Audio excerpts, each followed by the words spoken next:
it it puts plenty of audio in, and I'm bumping up pretty.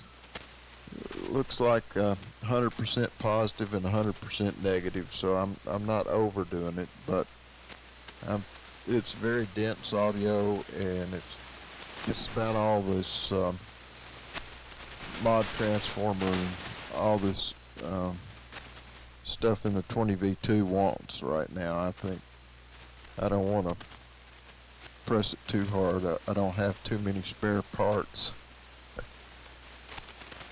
But it's always a pleasure to operate this thing. I love the 20V2. It's been very dependable.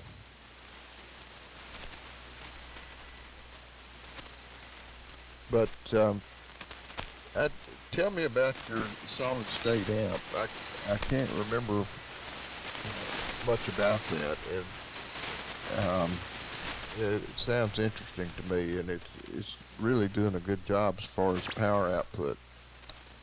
KC9QJE, K4BKC. Oh yeah, very good, Bob. K4BKC, KC9QJE.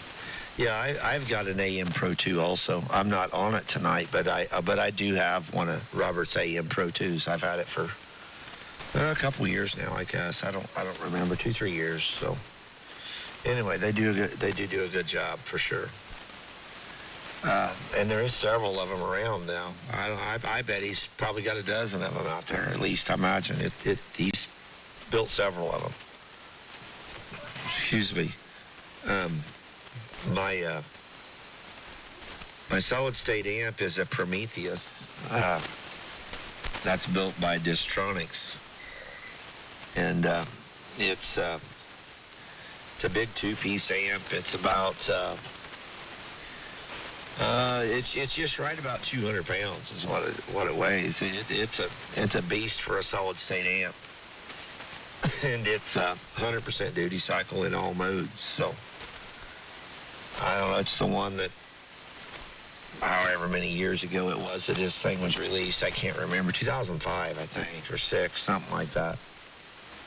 That Mike Bishop had it up at Dayton with a brick on the key on a solid state amp. So it does a good job. It packs a wallop. It's got a lot of headroom. So anyway, that's the story there. It's 10 through 160 and auto band switch, all that good stuff. I run it on my remote station all the time. It's the same amp that Dave, W9AD, if you know, I'm sure you know Dave, up there in Barrington Hills, Illinois. Same amp Dave's got. But it's a great amplifier. They're rare. There was only, I think, 50-some of them made ever. Then this one's serial number 10 or something like that. It's one of the earlier ones, which are all the same. And like $12,000 when they were new in the early 2000s is how much they went for. $11,700, I think, is what my receipt said. That, of course, I didn't buy it new. I picked it up last fall. I picked it up last fall used. I went down to down into Florida, down south, southeast of Orlando to pick it up. So I was pretty excited to be able to find it on the internet. So anyway, it's a pretty neat amplifier. Pretty good find. So hopefully that answers your questions on it. I don't remember. I was going to comment on something else. I don't remember. Back to you. K4BKC, KC9QJE. KC9QJE, K4BKC. No, I had no idea about the Prometheus amp there, and I'm familiar with W9AD's signal. I didn't know exactly which amp he was running, but it's I thought he had a huge let's see, I thought it was a 3CX 3000 Henry amp or something like that he was using, but the Prometheus is potent. I have to give you credit for that. It's huge. But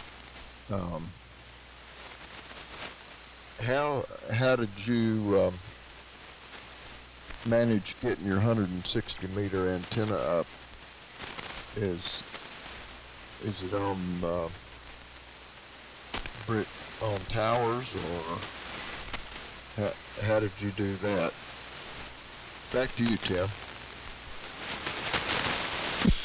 Yeah, very good.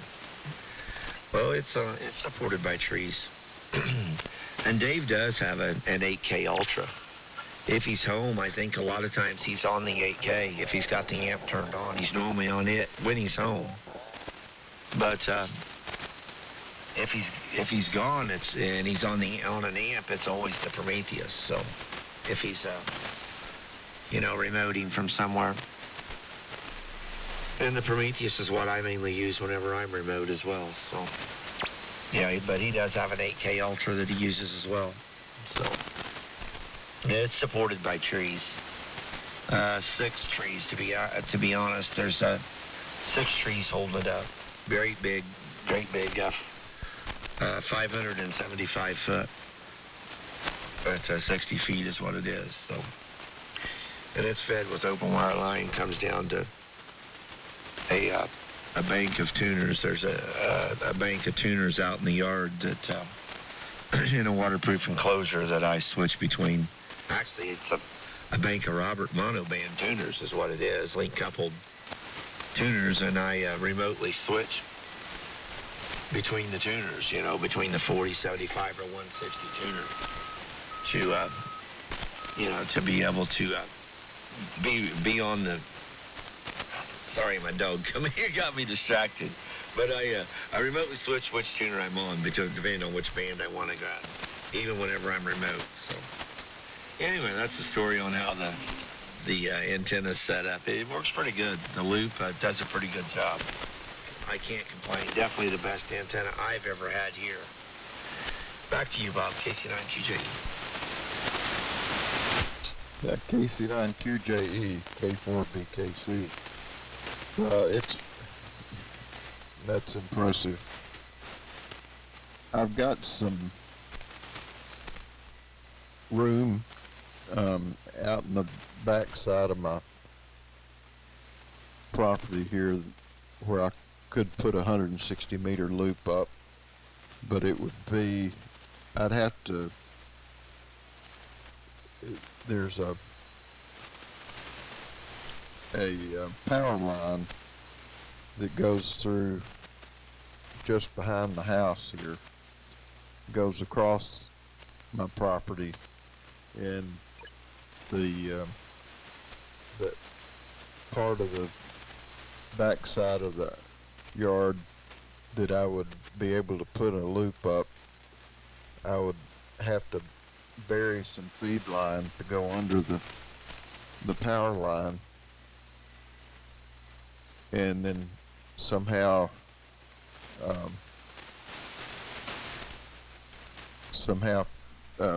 feed the antenna either with a remote tuner like you have, or